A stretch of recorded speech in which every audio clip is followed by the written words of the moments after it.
हरिओम। श्री गुरु शरणम। सज्जनों, एक सुंदर प्रसंग है कि मनुष्य का स्वरूप चांडाल कब रहता है। मनुष्य किस अवस्था में, किस समय चांडाल की ऐसी कौन कौन सी परिस्थितियां हैं जब वो चांडाल का रूप धारण करता है।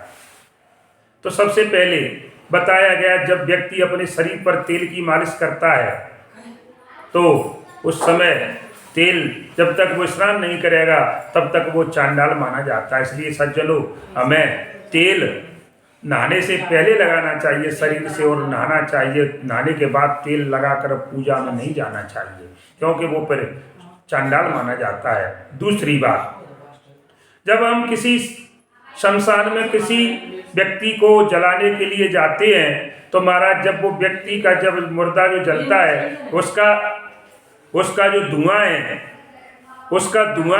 चिता का जो धुआं जब हमारे शरीर पर पड़ता है तो देखिए, जब तक वो व्यक्ति नहाता नहीं है तब तक वो चांडाल माना जाता है। ध्यान रखिए, क्योंकि जितनी भी वहाँ की जो नकारात्मक ऊर्जा है वो उसके शरीर पर रहती है। उसके अंदर से वैज्ञानिक कारण बताया गया है कि जो मुर्दा होता है उसकी उस लाश में से और कीटाणु जो होते हैं और वो हमारे शरीर पर चिपक जाते हैं आकर के। तो एक वैज्ञानिक कारण भी है, वो एक यहाँ भी बताया गया है कि जब तक वो स्नान नहीं करेगा तब तक वो चांडाल का स्वरूप माना जाता है। इसलिए शमशान से और लौटने के बाद हमें तुरंत स्नान करना चाहिए। दोनों ही बातें हैं, और नहीं तो हमें बीमारी भी आएगी। तीसरी बात, जब व्यक्ति दाढ़ी बनवाता है या जैसे कटिंग वगैरह करवाता है, बाल कटवाता है, तो महाराज चाहे मूंछों को सही कराएं या दाढ़ी बनाएं, जब तक वो व्यक्ति नहाएगा नहीं दाढ़ी बनाने के बाद तब तक वो चांडाल के भेष में रहता है। वो चांडाल, चाहे वो जाति का ब्राह्मण हो, लेकिन तब उस समय वो चांडाल रहता है।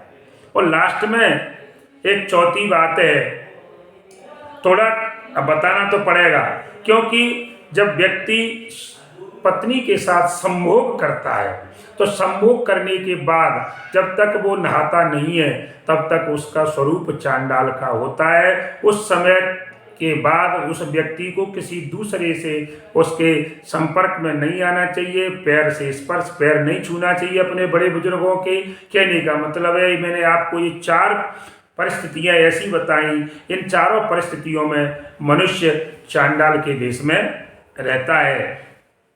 जय श्री राम, जय हनुमान।